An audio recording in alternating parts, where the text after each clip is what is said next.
nó chống là dễ bây giờ hầu tới thì đéo xí nó là dễ chấp lòng chặt lo ừ rồi ghi chuột nè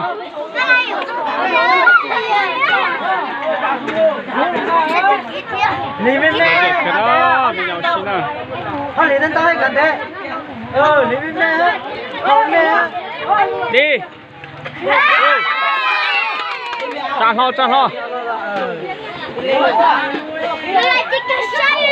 chặt lo ừ số không này hả mà hết rồi bao nhiêu số có hả lo Minh Mê ha tao kìa đi con nó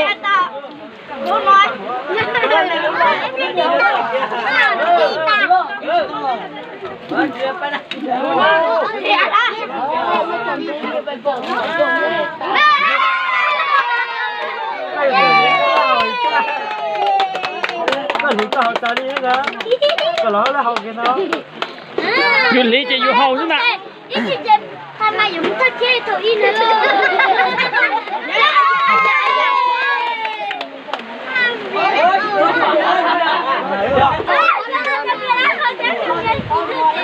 nóจะhậu luôn thì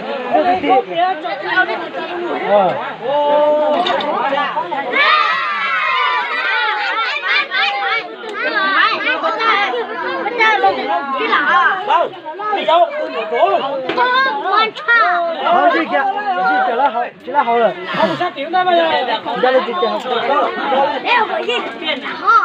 thì trời mà khó chờ tỏi ha mất trời toàn gì có cái khó tỏi mấy ha tỏi không mấy ha tỏi nó trở luôn luôn chứ ta có hết sao không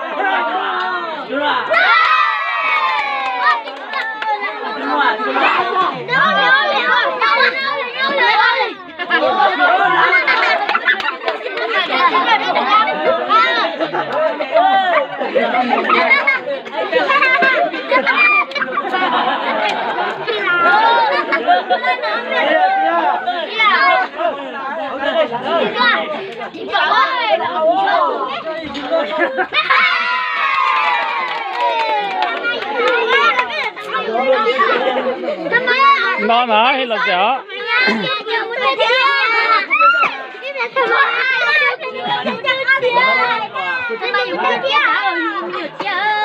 còn hết sao đâu đi còn kiếm thấy đâu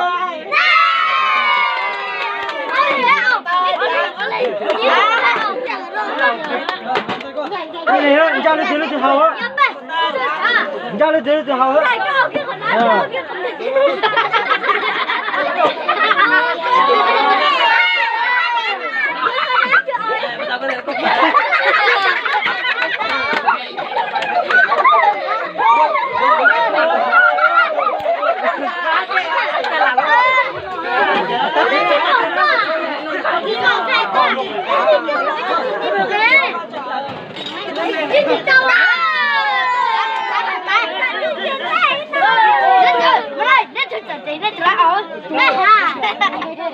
đây lấy hậu á con đưa máy tụt chỉ là hậu đây cái gì là hậu bia hết này giao được từ hậu á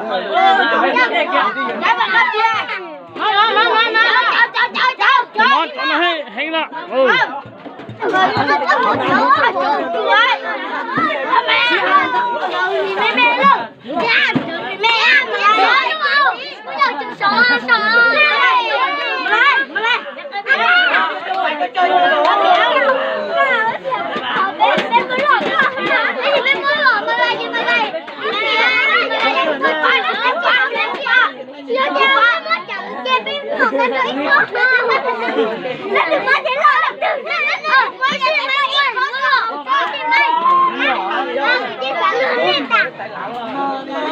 nó chỉ hậu chơi cái léo thì nó ta nữa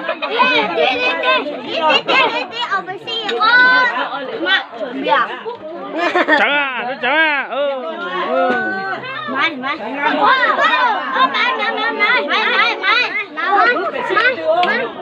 Ra được hậu kia ra. Nó thì chỉ ra thì bố ra điều hậu hết. Ừ, ít khó đấy.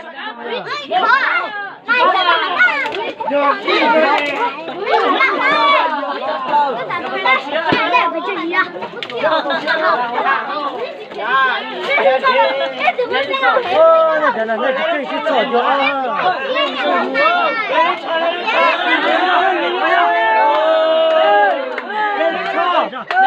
Họ不开了了，那天天的打你了，你累死了。那个就到天了，主要好不嘞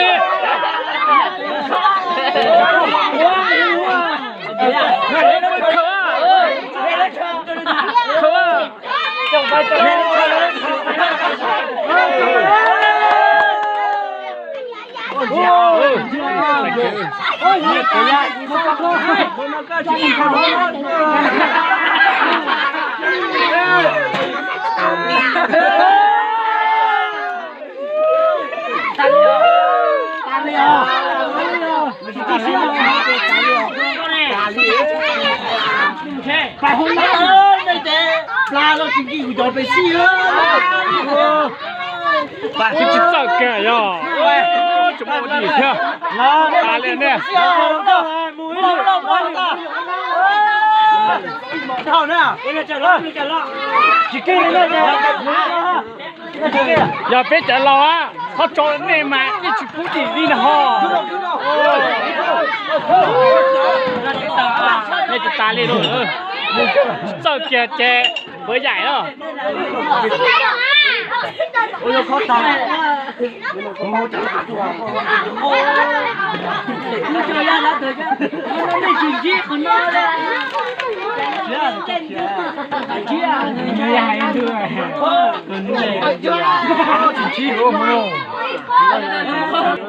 Nong cái à, tập trung này, nong cái nhung này. Phải phạt cáiตัว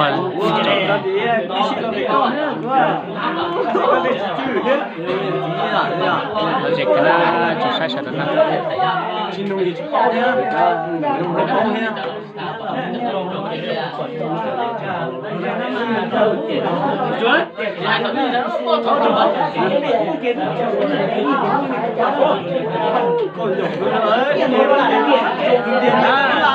Có nhìn bộ đi rồi.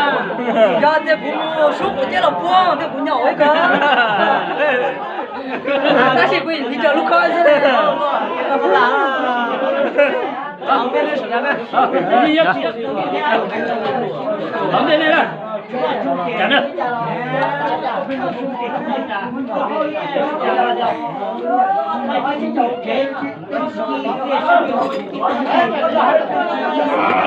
Nó quay thì còn biết rổ bếp. Chân được à. À, đi lại biết cái hố này.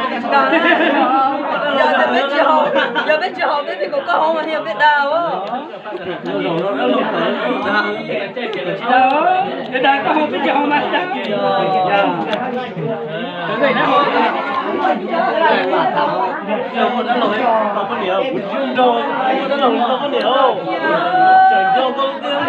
đi chỉ giỏi chả lại đó. Cái gì muốn đập là còn lùi chạy rồi tôi bỏ xong à. Để tôi giỏi chỉ lại mà.